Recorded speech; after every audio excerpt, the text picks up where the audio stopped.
And that was Matthew Miller right there with the State Department.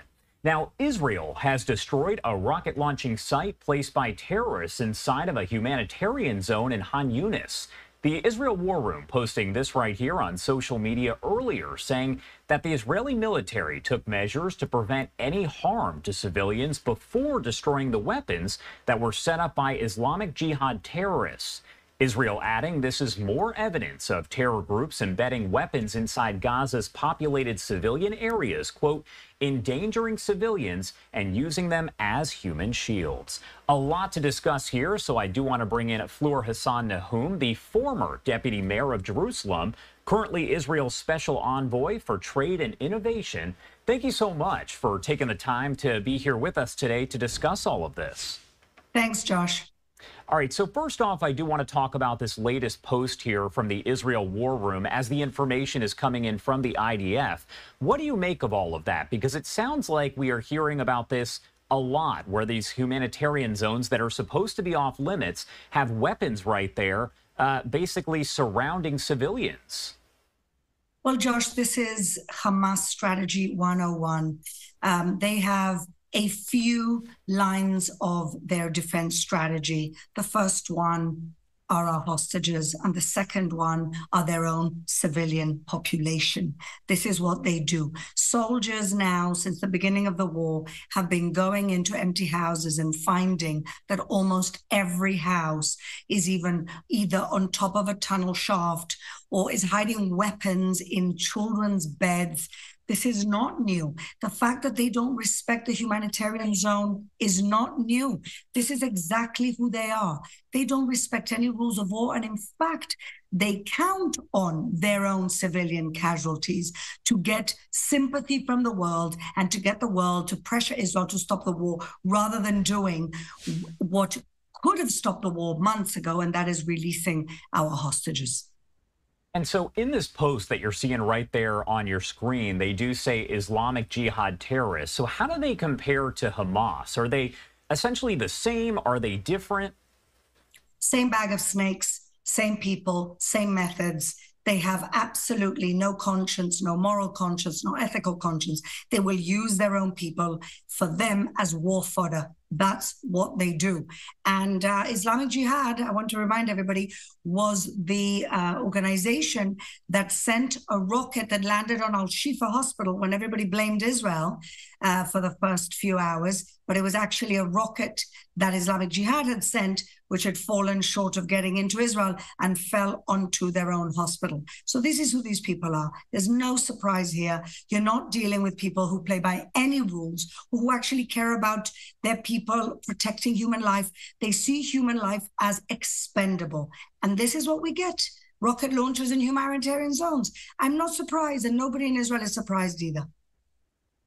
And I have to ask, we were just talking a bit ago here about the comments that were made by Netanyahu. He posted that video that was about 40 seconds in length earlier on this week here, and he did say that the U.S. is withholding weapons. We did hear from Matthew Miller with the State Department a bit earlier, who said he doesn't know what Netanyahu's motivation was, but that there is no withholding of any weapons. They're actually on the way. That is, again, according to the U.S. So what do you make of all of that, and what do you think is possibly Netanyahu's motivation there?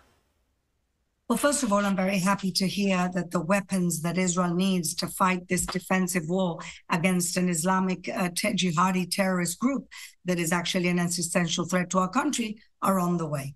But look, this doesn't come out of nowhere. A few months ago, we had President Biden and Antony Blinken saying that they weren't going to be sending Israel certain munitions that we needed to keep fighting the war because they didn't want us to go into Rafah. So it's not that it's coming out of nowhere. It's coming out of the fear that we have over here that America is not going to keep supporting us in this war. And I'm very happy to hear that what we need to destroy this very cruel enemy is on its way. And I have to ask, because Secretary of State Antony Blinken is expected to again speak with top Israeli officials about a potential ceasefire hostage release deal. But based on what I've heard, isn't it really Hamas that needs the convincing, not Israel? Well, I think Antony Blinken knows this. He said it himself already in the last two deals offered to Hamas, that the people being intransigent, the ones who don't want the deal, are Hamas. Israel has gone a long way with painful compromises in order to do what we are sworn to do, and that is preserve human life. We want our hostages home, and we've gone through great lengths to bend backwards to offer as much as we can offer in order to get this deal done. But what I think is the wrong strategy here is to keep pressurizing Israel, because the only people who need to be pressurized are Hamas. And the United States have those leverage powers. They've got Qatar. There is a U.S. military base in Qatar. Qatar are the ones funding and hosting the top Hamas leadership. If Blinken should be putting pressure anywhere, it's on Qatar, not on Israel. And so I find it very confusing, and I even find it almost laughable when he says, oh, we realize that Hamas are not negotiating in good faith. In what planet is a terrorist organization that cut babies' heads off and raped women, in what planet is there any good faith? I want to talk about what's going on in the north right now, because you have the situation intensifying as the attacks by Hezbollah intensify over on Israel. And we're actually hearing from U.S. officials who are saying that essentially the Iron Dome, the aerial defense systems there over Israel, could be, quote unquote, overwhelmed by the rocket fire from Hezbollah. Is that really a possibility there? And can Israel handle a war with Hezbollah? Oh, well, I want to say a few things. First of all, if we handled 350 missiles, including ballistic missiles coming from Iran, I think we can handle anything. And of course, we had a lot of help from the Americans and the Jordanians and the Saudis and the Emiratis, the Arab countries who understand that the big threat here, the big head of the snake, is the Islamic Republic of Iran. So that's the first thing. Secondly, there is a fear here, of course, that, Hezbollah is about 10 or 20 times more armed and more powerful than Hamas. So we've gotten used to Hamas rockets over the years. And now, since the 8th of October, we've had a lot of Hezbollah rockets thrown at us. So I guess the fear is that in an all-out war, they will send so many rockets. They've got thousands of rockets. They will send so many rockets that even our very sophisticated defense system will be overwhelmed with the amount of rockets. But let me tell you, if that happens, it'll happen the first few days until the Israeli Air Force will flatten their capabilities. So in any way that you look at this, even though it may be very painful to Israel, they're not winning a war against Israel. And the U.S. has said that some of those aerial defense systems, the Iron Dome there, can actually be moved around. What you do have over in Gaza or near Gaza there could actually be pushed over toward the north. Is that what you would imagine is going to happen, or is it kind of difficult to predict right now?